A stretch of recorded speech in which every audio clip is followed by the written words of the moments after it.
आज हम कुछ बातें करेंगे बेसिक जो रिक्वायरमेंट है एज ए डांसर, हमें क्या क्या चीज़ें जाननी चाहिए, कुछ चीज़ें हमें पता होनी चाहिए।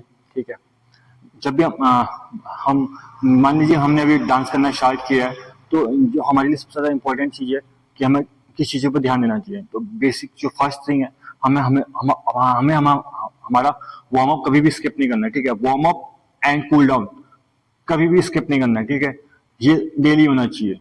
सेकंड थिंग, हमारा ग्रुप प्रैक्टिस, हमें डेली ग्रुप प्रैक्टिस करना है।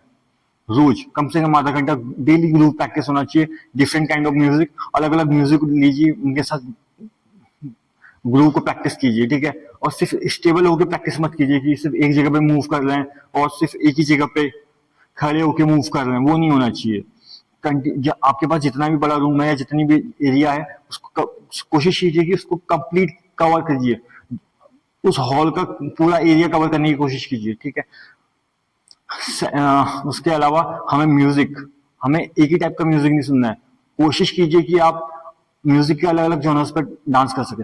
आप शुरू से ही सिर्फ एक जॉनर पे के सॉन्ग, जैसे कि आप सिर्फ फास्ट ट्रैक्स पे डांस कर रहे हैं, तो आप की मसल मेमोरी में वो बैठ जाएगा कि सिर्फ आप फास्ट सॉन्ग पे डांस कर पाए। जैसे आपको किसी ने कभी किसी स्लो सॉन्ग पे डांस करने को बोला, तो आपसे नहीं हो पाएगा। तो वो नहीं होना चाहिए कि आप कहीं फंस जाएं कल को जाके कि आपको किसी और जोनर का सॉन्ग दे दिया गया या किसी और टाइप का डांस करने का बोला, तो आप फंस जाओगे वहां पे कि नहीं हो पाएगा। आपको खुद को बांधना नहीं है एक जॉनर में। ठीक है, अलग अलग म्यूजिक सुनिए, अलग अलग तरीके का डांस ट्राई कीजिए, अपने आप को बांधिए मत कहीं भी। डांस में कोई रूल या रेगुलेशंस नहीं है कि आप ये कर सकते हैं, ये नहीं कर सकते, इसको ऐसे ही कर सकते हैं, कोई रूल बुक नहीं है। ठीक है, और ध्यान देने वाली बात, जब हम डांस सीख रहे होते हैं तो किसी को देख के भगवान मत बना लीजिए कि मैं इसी इंसान से सीखूंगा तो डांस सीख पाऊंगा, अदरवाइज मेरे से नहीं हो पाएगा, मैं नहीं कर पाऊंगा। आप खुद से भी सीख सकते हैं। ठीक है ना, आपको प्रैक्टिस की जरूरत है। ठीक है ना, प्रैक्टिस कभी स्किप मत कीजिए। डेली कम से कम 1 घंटा प्रैक्टिस कीजिए घर पे। अलग अलग म्यूजिक उठाइए, आप देखिए क्या क्या कैसे हो रहा है, खुद को रिकॉर्ड कीजिए कहाँ पे क्या गलतियां हो रही, फिर उन गलतियों को फिर से सुधारने की कोशिश करें और वहीं से इंप्रूवमेंट आना स्टार्ट होएगा। डांस सीखने में बहुत टाइम लगता है, इट्स टेक टाइम। ठीक है ना, ऐसा नहीं हुआ कि आपने डांस करना अभी 1 महीना 2 महीना हुआ है और फिर आपकी बॉडी में वो नहीं आ रहा तो आपने डांस करना छोड़ दिया कि आपसे नहीं हो पाएगा। ऐसा नहीं है, आपको वक्त लगेगा। मसल मेमोरी को बिल्ड होने में टाइम लगता है, मेमोरी और मसल मेमोरी को बिल्ड होने में टाइम लगेगा, आपको म्यूजिक समझने में टाइम लगेगा कि रिदम कैसे हो रहा है, कैसे काउंट करना है।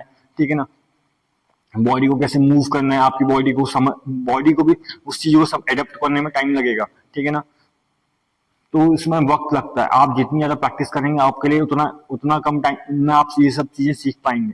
ठीक है, डांस सीख रहे हैं तो इसमें ऐसा नहीं है कि पर्टिकुलर आप 5 महीने 6 महीने 7 महीने में सीख जाएंगे। वो आपके ऊपर, आपकी मेहनत के ऊपर है कि आप कितनी जल्दी चीजों को सीखते हैं, आपकी कैचिंग पावर कितनी है, आप चीजों को कितनी जल्दी समझते हैं। ठीक है, डांस में सीखने के लिए वक्त, टाइम, आपकी हार्ड वर्क, ठीक है, इन सब चीजों की जरूरत है। और नेवर गिव अप एटीट्यूड होना चाहिए कि नहीं मैं सीखूंगा ही सीखूंगा, मुझे सीखना ही है। आपको ऐसा लगेगा कि आज करता हूँ, आज मन है, कल मेरा मन नहीं, मैं नहीं करूंगा, तो फिर वैसे नहीं हो पाएगा। आपको डेली प्रैक्टिस की जरूरत है, रोज करना ही पड़ेगा, तब जाके कुछ होएगा। ठीक है, ये कुछ बेसिक बातें थी जो मुझे आपको बतानी थी। मिलते हैं अगली वीडियोस में, ऐसी छोटी छोटी लेक्चर्स, टिप एंड ट्रिक्स के बारे में बात करेंगे, कैसे हम सीख सकते हैं चीजों को।